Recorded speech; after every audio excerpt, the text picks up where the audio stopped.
Joining us now is John Thorrington, the Executive Vice President of Soccer Operations and General Manager of LAFC, which is in the driver's seat for the MLS Supporters Shield as we head into the final stretch of the regular season.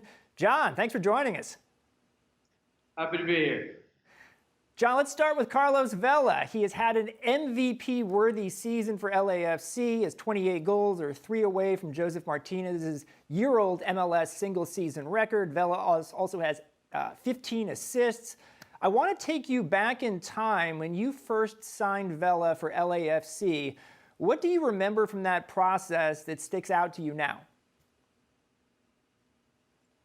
Good question. Many things. I think for us, we were always very intentional about who that first player would be and what signal that would send to not just our league, but globally as to what type of team we wanted to be.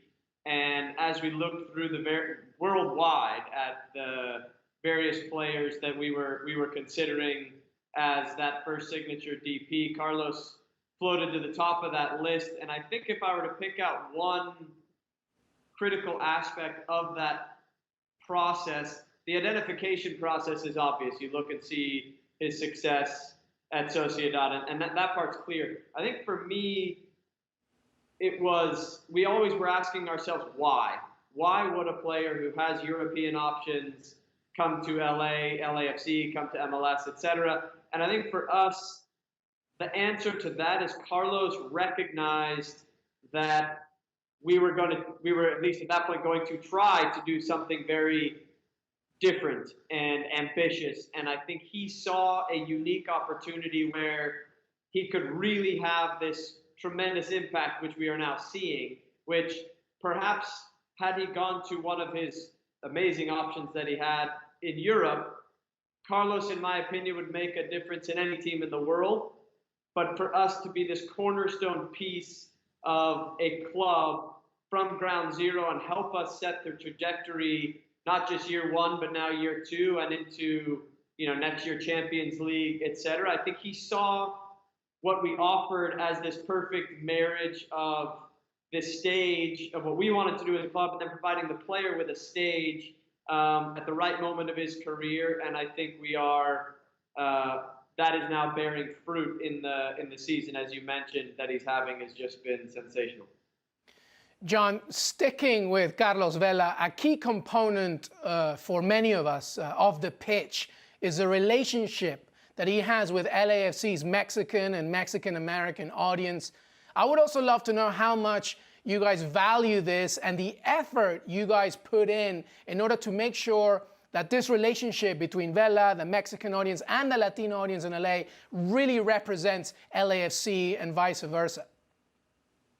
No, you raise a lot of our calculus in your question, which when we started as a club, the brand promise was unite the world city through the world's game. And the Latin population, the Mexican-American population of Los Angeles is a huge part of that, a huge part of our football audience. And that was not lost on us in terms of the value. We always start with what a player brings on the field, but we knew that was a critical part of our execution of that promise was how we really connect in genuine and deep ways with our city. And, you use Carlos as a prominent example of that. But for us, I have a firm belief that that supporters most readily identify with teams that represent their city and the aspects of their city and its people. And one thing about LA is, that community is a critical part of our supporter base and our connection with our city. But you extrapolate that out. LA is a very diverse city. So we had, maybe it's 14 different nationalities in our first group. We have players from, Ghana, South America, Central America, Mexico, Canada, Europe, all over. And that was by design that we wanted to represent the diversity of our city. And I think our supporters really appreciate that. John, last year we saw a team in just its second season, Atlanta United, win the league title and have an incredible atmosphere at its home games. This year, LAFC is in its second season and has the best record in the league and an amazing atmosphere at games. What do you think are the keys to getting things so right on and off the field if you're an MLS expansion team? Oh, that's a tough one. I think a number of things have to align. I think you have to have a very aligned vision from your owner on the business side, from your owner through the business side and its operation, the sporting side and its operation. And I think what I would count myself very grateful for, as maybe Carlos Bocanegra and Darren Eales and Atlanta staff would say the same, the runway we had for 2 years. So I was hired in January of 16 to prepare for 18, to really make very intentional decisions. We set out our vision of what we want this club to be like, and we set out, I can't think of a better term, but like a soccer decision-making filter. And everything we do then comes through this filter, and that means saying no to a lot of really good options, but then determines who's the best coach to implement this vision, who's the best signature designated player. What should we do with our discretionary spend? How much should we spend?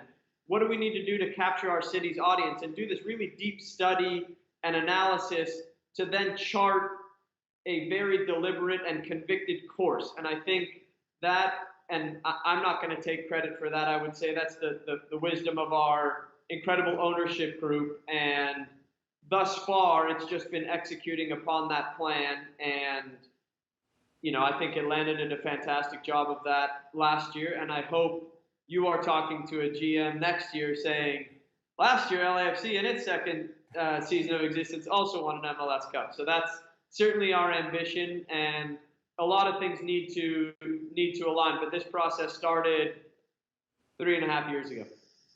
John, I think I know the answer to this, but how important has Bob Bradley been as part of not just the coaching process, but the ability to help you plan out LAFC's overall vision? Will you tell me what is the answer to that? Well, tell it to me again. Okay. No, for me, obviously, Bob as a coach is well respected. I don't need to speak to his ability as a coach. I was fortunate enough to play for him at various times throughout my career. I think for us, it goes back to my point I just made of what type of team this should be to really excite our supporters and represent our city. And, Bob was the guy to execute that. And I think, we went in very confident of our choice of Bob to be the head of our technical staff, the players. And, Bob, for me, it was not an incredibly difficult decision, because Bob, for me, is unique in, we are an MLS club with global ambition. Bob has MLS experience. He has global experience. We are a team that's going to have Carlos Vela, or a star like that at that point, because Bob was a part of the decision to get Carlos Vela. But we're going to have a star. Can a coach manage that level of star? We're also going to invest in young talent that we want to see improve here in Los Angeles and increase in their value, and then we'll make a decision as to whether they move on. Can the same coach train, educate, and coach these young players, some of whom we are spending millions on, some we're getting in a college draft? And to me, Bob was unique in that he perfectly fit our where we were as an expansion club and where we wanted to go. You mentioned younger players. You recently signed the Uruguayan teenage forward Brian Rodriguez as a young designated player, and he has shown some real promise for you guys and for his national team recently, scoring against the U.S. What did you identify in Rodriguez that made you want to sign him? Exactly what you said. real promise.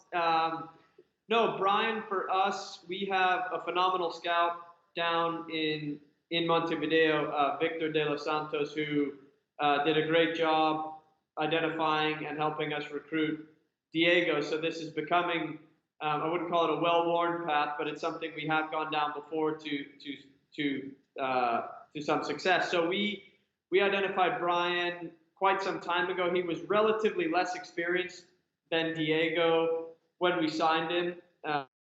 Ironically, one of the things that we really liked about Diego is he was left out of the under 20 tournament, and his response to that spoke to us about his resolve and grit and determination. And ironically, then we see Brian, who had this tremendously successful under 20 World Cup, which we'd identified Brian well ahead of the tournament.